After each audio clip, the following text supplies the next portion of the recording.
Masih bersama kami pemirsa di Apa Kabar Indonesia Siang, kami hadirkan informasi selanjutnya untuk Anda di mana usulan Solo akan dijadikan daerah istimewa Surakarta atau DIS mengemuka di rapat dengar pendapat Komisi 2 DPR RI. Kemendagri juga mengungkapkan telah menerima lebih dari 300 usulan pembentukan daerah otonom baru atau DOB hingga April 2025 yang termasuk 6 wilayah yang diusulkan menjadi daerah istimewa.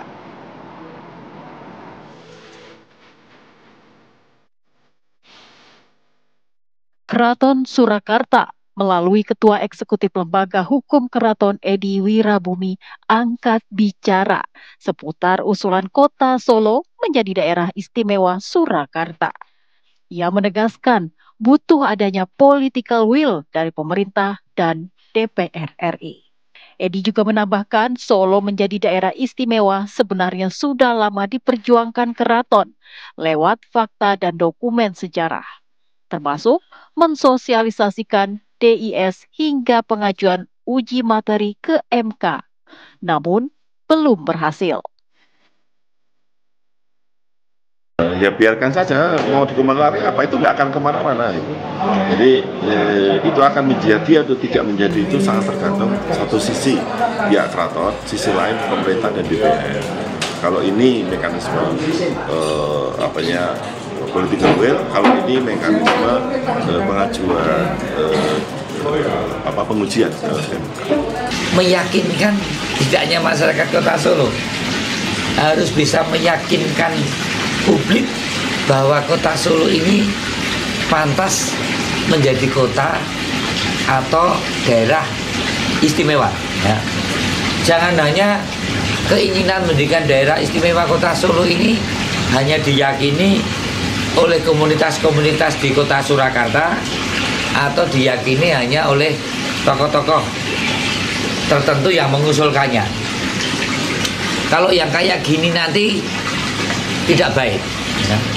Ini bisa kemudian menjadi wabah untuk kota-kota lain. Loh, apa? Ya, salahnya kalau saya mengajukan misalnya kota Tasik atau kota Cirebon itu kan, atau kota Bandung. Nah, ini yang saya maksudkan bahwa bagaimana para pengusul ini harus mempunyai satu argumen yang kokoh dan kuat dalam artian begini. Silakan pengusul-pengusul Kota Solo menjadi daerah istimewa ini harus belajar betul tentang sejarah. Sementara itu, pemerintah Kota Solo mengaku belum membahas soal Solo menjadi daerah istimewa. Ya, kami mendengar juga berita tentang usulan dari Kemendagri mengenai daerah istimewa Surakarta. Hanya saja sampai sejauh ini belum sampai membahas secara langsung karena juga Mas Wali baru ada di Balikpapan, dan tentunya akan kami kaji lebih jauh lagi, akan kami pelajari lebih mendalam bagaimana proses atau usulan Surakarta ini menjadi daerah istimewa.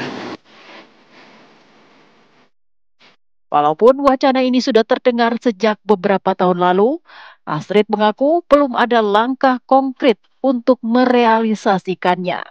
Sebelumnya, Ditjen Otonomi Daerah Kemendagri bersama dengan Komisi 2 DPR RI lewat rapat dengar pendapat membahas kota atau daerah yang diusulkan menjadi daerah istimewa.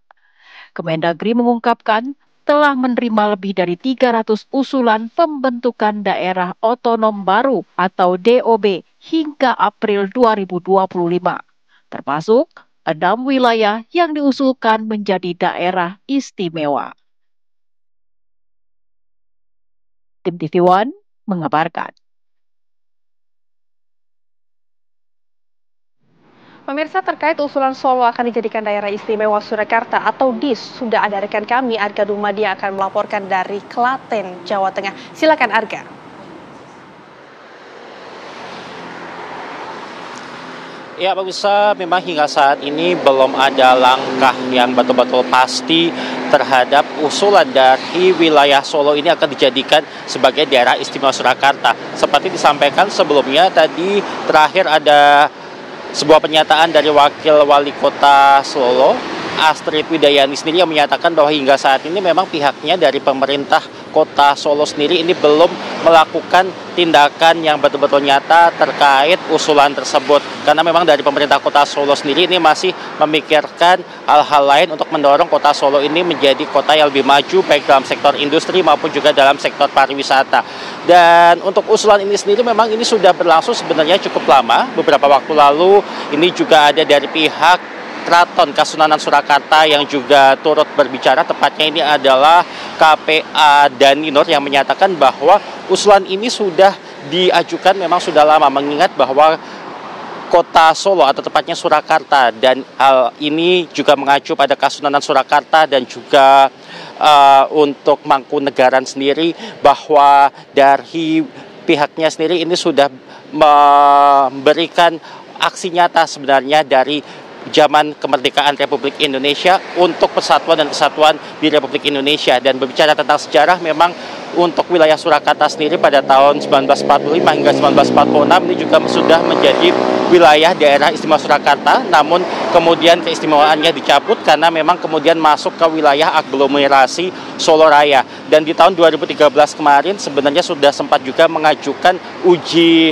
material ke MK, namun pada akhirnya ditolak karena dianggap tidak memenuhi syarat secara hukum begitu. Walaupun begitu, memang hingga saat ini dari Keraton Kasunanan Surakarta sendiri juga menjadi salah satu pihak yang terus mencoba mengupayakan agar wilayah daerah istimewa Surakarta ini dapat terrealisasi, mengingat ini juga tidak hanya menyangkut dari keberadaan keraton sendiri, namun menurut penuturan dari pihak keraton yaitu KPA Daninur sendiri menyatakan bahwa ini juga akan menyangkut pada kesejahteraan masyarakat yang berada di wilayah Surakarta, dan ini juga dapat mengembalikan aset-aset yang ini seharusnya memang dimiliki oleh Kasunanan Surakarta dan juga pihak Mangkunegaran yang dinyatakan ini banyak diakui oleh pihak-pihak yang seharusnya tidak berhak begitu.